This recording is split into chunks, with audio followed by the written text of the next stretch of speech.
Semua manusia merindukan kebahagiaan. Namun sekarang ini, kebahagiaan nampaknya dirampas oleh COVID-19 yang kelihatannya perlahan-lahan memudarkan pengharapan kita akan kuasa Allah yang dapat menolong manusia dan menopang kehidupan manusia.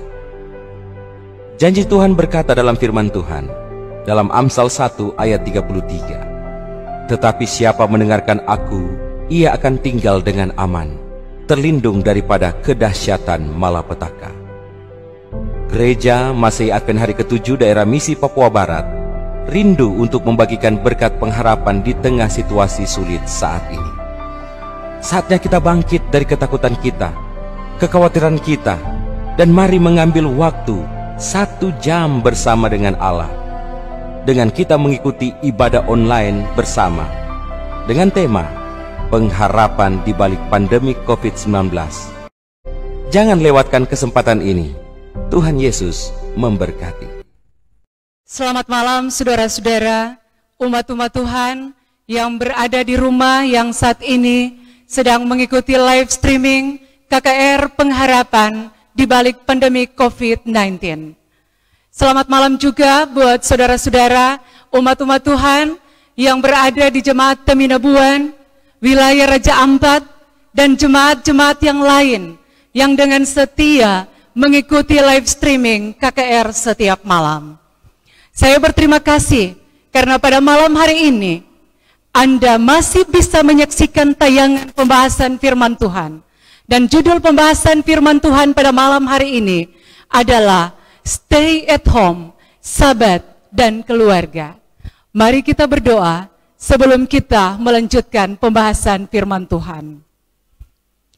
Bapa di surga, kebutuhan kami yang terbesar saat ini adalah kuasa Roh Kudus-Mu untuk menyanggupkan kami, untuk memberikan pengertian bagi kami di saat kami akan mendengarkan kebenaran firman-Mu.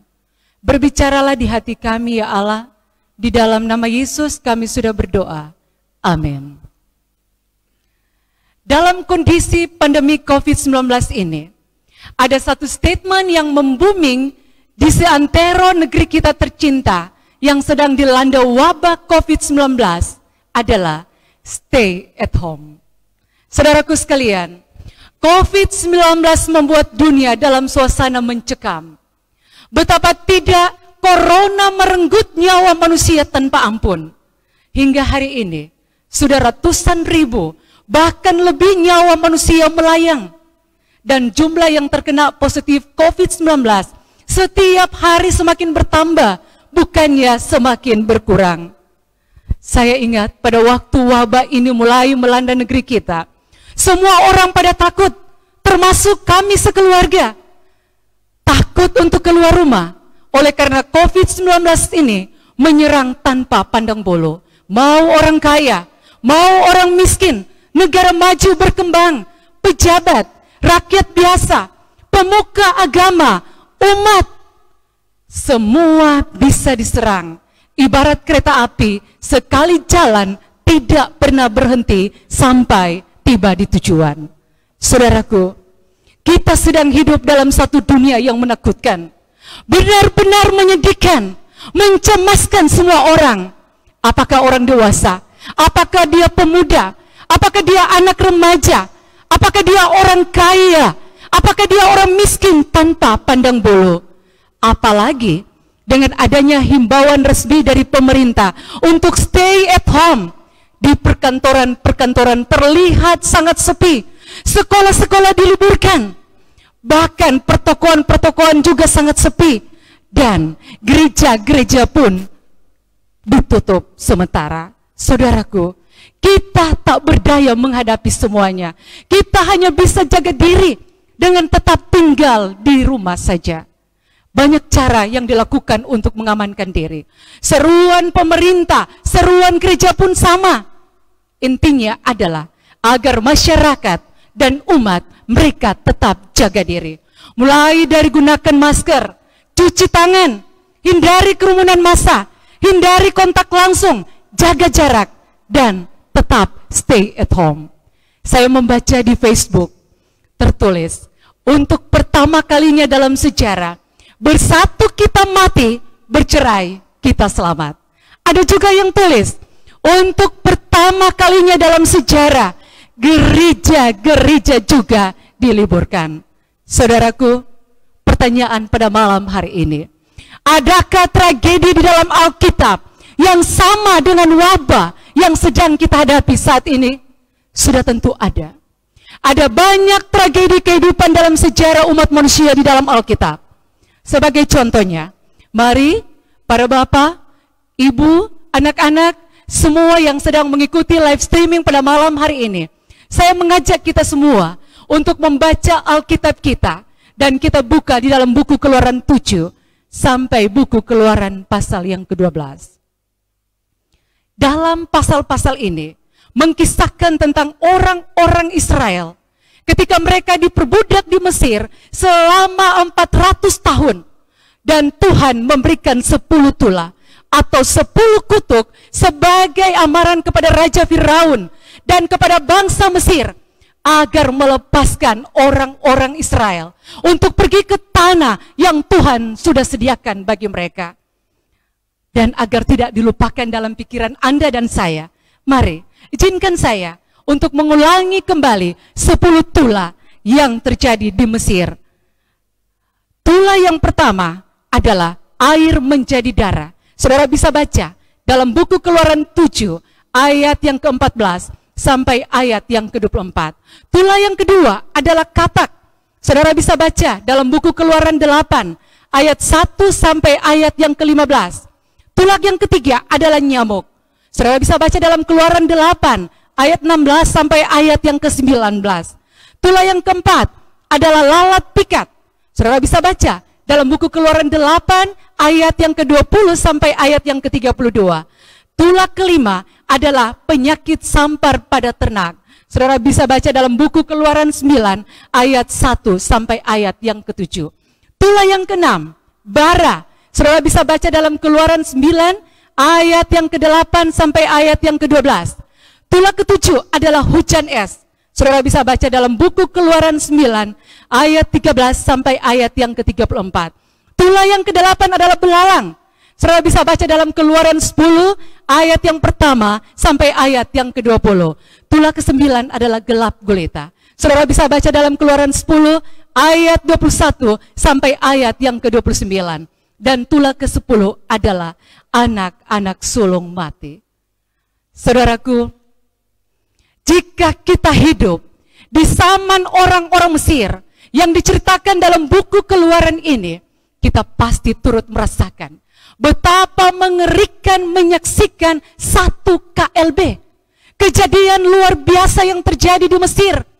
Sementara di dalam rumah-rumah dari para budak Mesir yang tinggal di Goshen, alias orang-orang Israel ini, tak satu pun yang terdampak dengan kejadian luar biasa ini. Oh saudara sekalian, sebelum tulah ke-10 melanda seluruh orang-orang Mesir, ada perintah yang Tuhan sampaikan kepada Musa agar dilaksanakan oleh semua orang-orang Israel.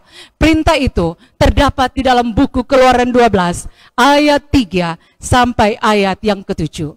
Keluaran 12 ayat 3 sampai ayat yang ke-7 berbunyi, katakanlah kepada segenap jemaah Israel, pada tanggal 10 bulan ini, diambillah oleh masing-masing seekor anak domba, menurut kaum keluarga, seekor anak domba untuk tiap-tiap rumah tangga. Tetapi, jika rumah tangga itu terlalu kecil jumlahnya untuk mengambil seekor anak domba, maka ia bersama-sama dengan tetangganya yang terdekat ke rumahnya haruslah mengambil seekor menurut jumlah jiwa. Tentang anak domba itu, kamu buatlah perkiraan menurut keperluan tiap-tiap orang. Selanjutnya, anak domba itu harus jantan, tidak bercela, berumur setahun. Kamu boleh ambil domba atau kambing. Kamu harus mengurungnya sampai hari yang ke-14 bulan ini. Lalu seluruh jemaat Israel yang berkumpul harus menyembelihnya pada waktu senja. Kemudian dari darahnya haruslah diambil sedikit dan dibubuhkan pada kedua tiang pintu dan pada ambang atas, pada rumah-rumah di mana orang memakannya. Firman Tuhan di dalam buku Keluaran ini mengatakan, sebelum malam terakhir, ketika malaikat maut itu datang di setiap rumah tangga orang-orang Mesir, orang-orang Israel, maka Tuhan telah perintahkan Musa untuk membuat sebuah tanda agar menjadi perbedaan yang jelas, menjadi sebuah perbedaan yang nyata di antara bangsa Israel, di antara orang-orang Mesir, dan tanda itu adalah tanda perlindungan. Saudaraku sekalian, tanda itu adalah tanda darah domba yang dioleskan di ambang pintu rumah-rumah. Pada malam yang naas itu, ketika semua orang-orang Israel sedang stay at home dengan berjaga-jaga untuk menunggu perintah Tuhan agar keluar dari negeri perbudakan dilaksanakan, maka tak satu pun orang-orang Israel yang terkena kematian anak sulung. Sementara di tengah-tengah bangsa Mesir, terdengar tangisan yang menggema di seluruh negeri Mesir di malam yang penuh dengan kegelapan pekat dan malam yang penuh dengan duka cita itu.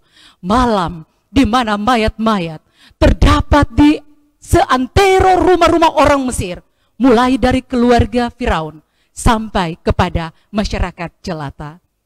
Bapak Ibu sekalian, tanda darah di ambang pintu rumah orang-orang Israel itu adalah satu tanda perlindungan Tuhan bagi segenap keluarga orang-orang Israel yang pada malam hari itu mereka sedang stay at home. Saudara, Sabat adalah sebuah tanda untuk setiap rumah tangga kita, untuk setiap pribadi-pribadi kita. Mari kita baca apa yang firman Tuhan katakan di dalam buku Yehezkel 20 ayat yang ke-20. Yehezkel 20 ayat yang ke-20 berkata, kuduskanlah hari-hari Sabatku, sehingga itu menjadi tanda peringatan di antara aku dan kamu, supaya orang mengetahui bahwa akulah Tuhan Allahmu. Sabat adalah satu tanda peringatan di mana Tuhan Allah sebagai pencipta dan kita sebagai manusia, sebagaimana apa yang firman Tuhan katakan dalam buku Yehezkel 20 ayat 20 bagian B, sehingga itu menjadi peringatan di antara aku dan kamu. Saudara, mari kita lihat menurut Alkitab King James, menurut Alkitab King James Version, Sabat menjadi tanda di antara aku ini huruf besar, Tuhan dan kamu. Kemudian menurut New International Version, Sabat menjadi tanda di antara kita. Saudaraku sekalian, di dalam Alkitab sebuah tanda berfungsi sebagai peringatan. Sebuah tanda berfungsi sebagai peringatan. Dalam dunia ini, Sabat menjadi tanda di mana Tuhan ingat bahwa Dia memiliki umat-umatnya di dalam dunia ini. Sebaliknya, sebagai ciptaannya, sebagai manusia, setiap kali kita menyambut hari Sabat Tuhan, kita diingatkan bahwa ada Tuhan yang menjadikan saudara dan saya. Tuhan menjadikan kita semua manusia. Kemudian, tanda berfungsi sebagai pengesahan. Sabat menjadi tanda pengesahan terhadap milik Tuhan sendiri. Inilah yang disebut dengan tanda meterai Allah. Kemudian, tanda berfungsi sebagai untuk membedakan. Saudaraku sekalian, meskipun dalam dunia ini, dengan penduduknya sekitar 7 miliar, dengan mayoritas berbakti pada hari pertama, tetapi Sabat Tuhan akan tetap membedakan kita, karena perbaktian kita di hari Sabat, hari ke-7, hari Sabtu. Pertanyaan bagi kita pada malam hari ini, saudara, adalah mengapa kita perlu kenal Tuhan lebih baik? Sesuai dengan Yehezkel 20 ayat 20 bagian akhir, supaya orang mengetahui bahwa akulah Tuhan Allahmu. Saudaraku, mengapa kita perlu kenal Tuhan lebih baik? Alasan yang pertama adalah karena Tuhan adalah pencipta manusia. Sesuai dengan buku Mazmur 139 ayat yang ke-13. Apa kebenaran tentang Tuhan sebagai pencipta? Manusia diciptakan menurut gambar Allah. Sesuai dengan buku Kejadian 1 ayat 26 dan 27. Gambar Allah adalah sifat-sifat moral dari Tuhan Allah yang diberikan kepada manusia saat penciptaan. Itulah sebabnya kita manusia dilengkapi dengan intelijensia untuk kita dapat melakukan hal-hal moral dan memilih untuk kita menyembah pencipta kita, yaitu Allah sendiri. Selanjutnya, apa kebenaran tentang Tuhan sebagai pencipta? Karena Allah mengasihi ciptaannya. Saudara, Allah tidak hanya menciptakan manusia menurut gambar Allah, tetapi Dia juga mengasihi ciptaannya. Itulah sebabnya Tuhan memberikan kepada kita manusia kuasa untuk memilih. Manusia bukan robot yang bekerja terus-menerus tanpa ada waktu jeda, tanpa ada waktu istirahat. Itulah sebabnya Tuhan memberikan hari Sabat. Sesuai dengan buku Kejadian 2 ayat 1-3. Untuk apa, saudara? Untuk berhenti. Untuk berhenti dari rutinitas yang melelahkan. Supaya kita memiliki hubungan spiritual dengan pencipta kita, yaitu Tuhan Allah pada hari Sabat. Kemudian, apa kebenaran tentang Tuhan sebagai pencipta? Manusia diciptakan untuk memuliakan Tuhan. Di dalam buku Yesaya 43 ayat 7 dan 21. Manusia diciptakan untuk memasyurkan kuasa Tuhan yang sudah menciptakan segala sesuatu.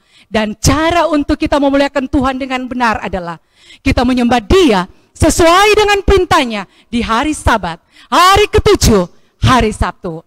Saudaraku, alasan yang kedua, mengapa kita perlu mengenal Tuhan dengan baik adalah karena Dia adalah penebus kita. Karena Dia adalah penebus manusia. Dalam buku Yesaya 59 ayat 20 Dia berkata, Dia akan datang sebagai penebus. Siapa Dia? Yohanes 1 ayat 29 berkata, lihatlah anak domba Allah yang menghapus dosa dunia. Saudaraku sekalian, Yesus adalah anak domba Allah. Dialah yang telah menjadi penebus untuk semua dosa-dosa kita umat manusia di dunia ini. Untuk menebus hidup manusia, Dia harus menjadi manusia, inkarnasi. Dan dalam Injil namanya dikenal dengan anak manusia. Sebuah panggilan yang akrab, sebuah panggilan yang dekat, agar kita manusia mengenal siapa penebus kita.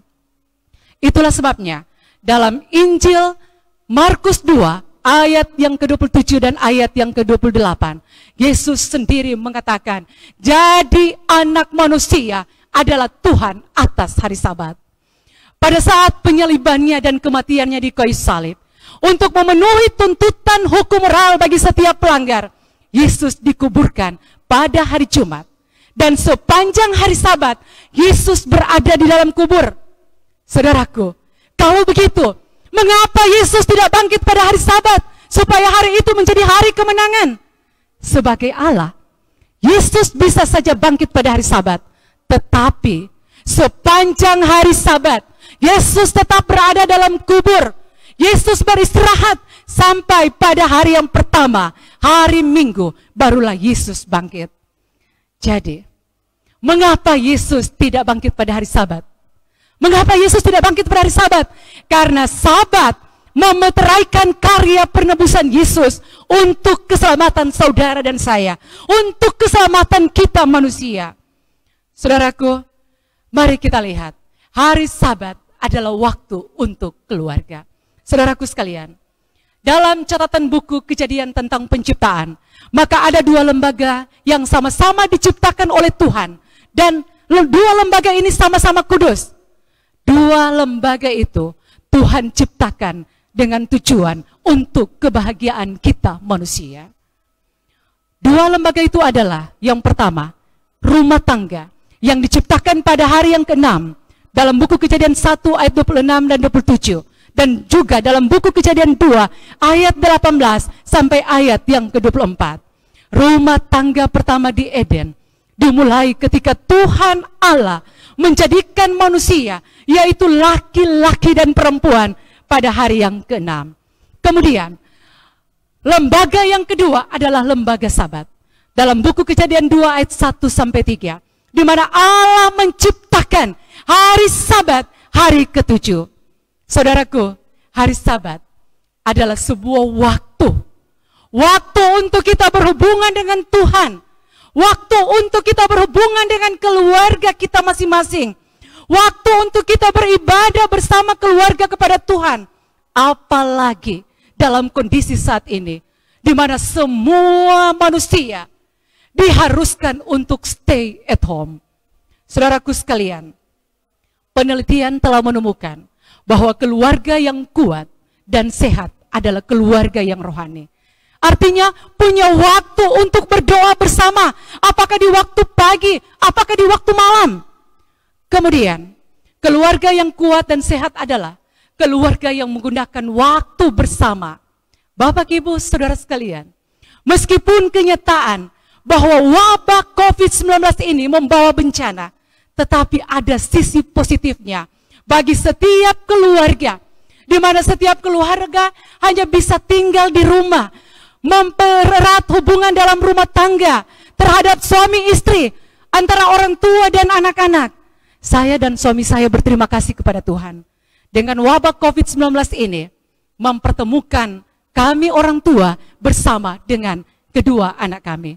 Kemudian, keluarga yang kuat dan sehat adalah keluarga yang dapat menangani krisis dengan baik. Keluarga yang kuat dan sehat adalah keluarga yang bisa berkomunikasi dengan baik. Baik antara suami dan istri, antara orang tua dan juga dengan anak-anak. Kemudian, keluarga yang kuat dan sehat adalah keluarga yang setia kepada pasangannya. Dan keluarga yang kuat dan sehat adalah keluarga yang saling menghargai satu dengan yang lain. Saudaraku, saya ingin menceritakan sebuah ilustrasi.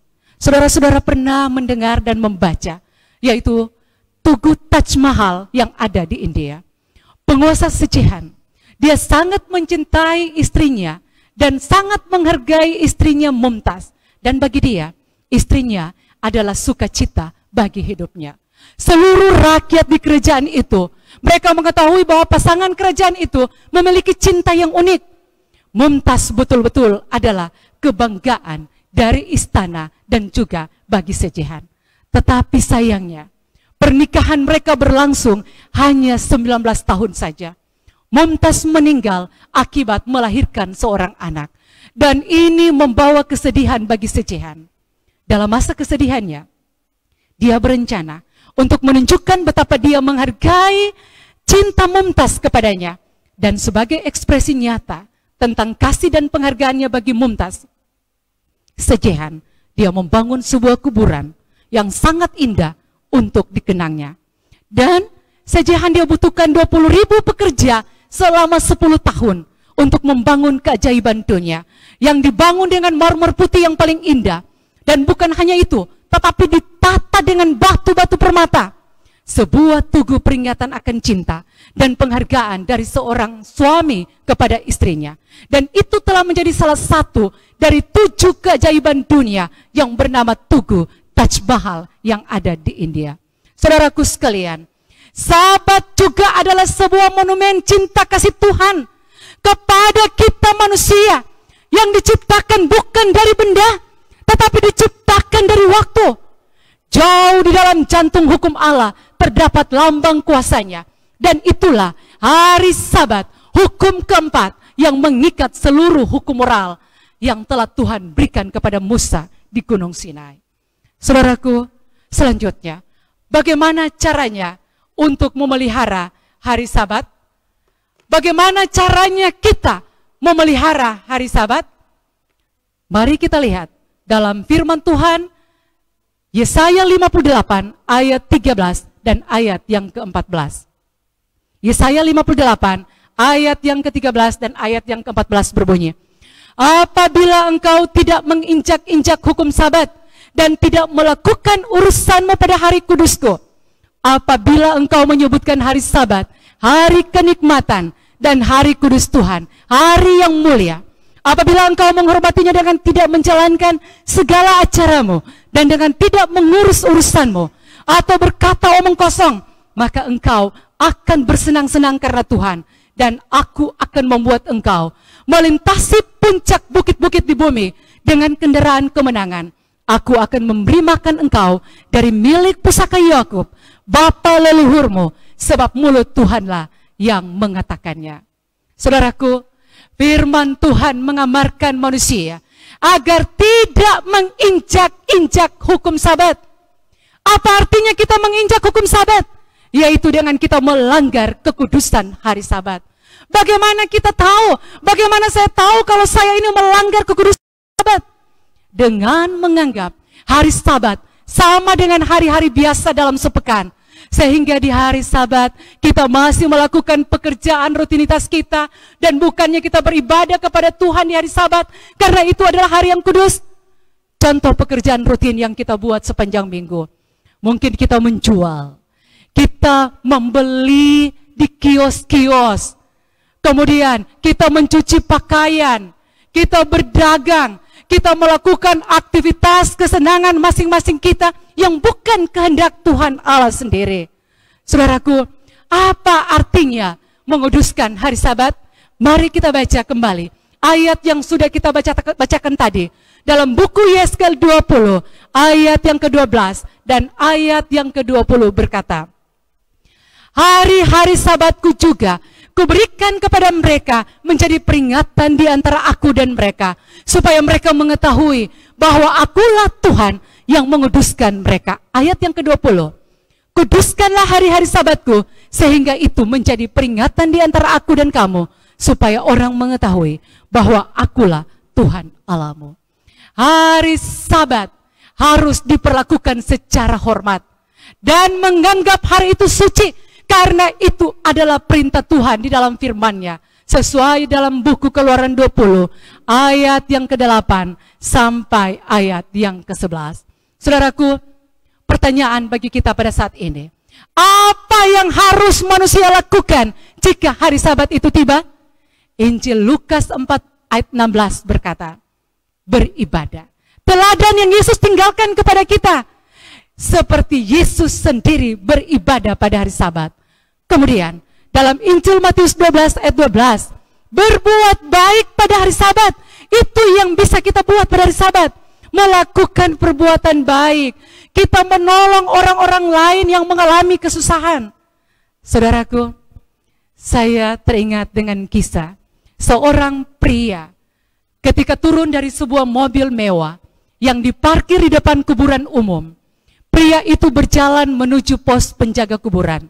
Setelah memberi salam, pria yang ternyata itu adalah sopir, dia berkata, Pak, maukah Anda menemui wanita yang ada di dalam mobil itu? Tolonglah Pak, karena para dokter mengatakan sebentar lagi beliau akan meninggal. Penjaga kuburan itu menganggukkan kepalanya tanda setuju, dan dia segera berjalan di belakang sopir itu. Seorang wanita yang lemah, berwajah sedih, membuka pintu mobilnya, berusaha tersenyum kepada penjaga kuburan itu sambil berkata, saya adalah Nyonya Stephen. Saya yang selama ini mengirim uang setiap 2 minggu sekali kepada Anda. Saya mengirim uang itu agar Anda dapat membeli seikat kembang dan menaruhnya di atas makam anak saya. Saya datang untuk berterima kasih atas kesediaan dan kebaikan hati Anda. Saya ingin memanfaatkan sisa hidup saya untuk berterima kasih kepada orang-orang yang telah menolong saya. Oh, jadi Nyonya yang selalu mengirim uang itu. Nyonya, sebelumnya saya minta maaf kepada Anda. Memang uang yang Nyonya kirimkan itu selalu saya belikan kembang. Tetapi saya tidak pernah menaruh kembang itu di atas pusara anak Anda. Jawab pria itu. Apa? Maaf, tanya wanita itu dengan gusar. Ya Nyonya, saya tidak menaruh kembang itu di sana. Karena menurut saya, orang mati tidak akan pernah melihat keindahan seikat kembang. Karena itu, setiap kembang-kembang yang saya beli, saya berikan kepada mereka, kepada orang-orang yang berada di rumah sakit. Saya berikan kepada orang-orang miskin yang saya jumpai. Dan juga saya berikan kepada orang-orang yang sangat bersedih. Orang-orang demikian yang masih hidup. Sehingga mereka dapat menikmati keindahan dan keharuman kembang-kembang itu Nyonya. Jawab pria itu. Wanita itu terdiam. Kemudian Wanita itu mengisyaratkan agar sopirnya segera pergi. 3 bulan kemudian, seorang wanita cantik turun dari mobilnya dan berjalan dengan anggun ke arah pos penjagaan kuburan. Selamat pagi. Apakah Anda masih ingat saya? Saya adalah Nyonya Stefan. Apakah Anda mengenal saya? Saya datang untuk berterima kasih atas nasihat yang Anda berikan beberapa bulan yang lalu. Anda benar bahwa memperhatikan dan membahagiakan mereka yang masih hidup jauh lebih berguna daripada meratapi orang-orang yang sudah meninggal. Ketika saya secara langsung mengantarkan kembang-kembang itu ke rumah sakit, ke panti jompo, kembang-kembang itu tidak hanya membuat mereka bahagia, tetapi saya juga turut bahagia. Dan sampai saat ini, para dokter tidak tahu mengapa saya bisa sembuh. Tetapi saya benar-benar yakin bahwa sukacita dan pengharapan adalah obat yang memulihkan saya. Saudaraku, jangan kita pernah mengasihani diri sendiri. Karena dengan mengasihani diri sendiri akan membuat kita terperangkap dalam kubangan kesedihan. Ada prinsip yang mungkin kita tahu, tetapi seringkali kita lupakan, seringkali kita abaikan, yaitu dengan kita menolong orang lain. Sesungguhnya itu menolong diri kita sendiri. Hari Sabat adalah waktu untuk kita melakukan perbuatan amal, perbuatan baik kepada orang-orang lain. Saudaraku, dalam buku Mazmur 119 ayat 18 berbunyi, singkapkanlah mataku supaya aku memandang keajaiban-keajaiban dari Tauratmu. Bapak Ibu sekalian, hanya apabila mata kita disingkapkan oleh Roh Tuhan, maka kita akan melihat nilai dan keindahan hari Sabat dengan sewajarnya. Kebenaran hari Sabat ibarat kendala yang terbuat dari kaca es. Banyak orang hanya berdiri di luar, banyak orang hanya berdiri, hanya memandang, tetapi tidak nampak keindahannya. Tidak terlihat pola yang wajar, tidak ada apa-apa. Banyak orang bilang, semua hari sama saja untuk kita beribadah. Bahkan banyak orang yang memutarbalikkan kebenaran dan menjadikan kebenaran Sabat di dalam Alkitab jadi kacau.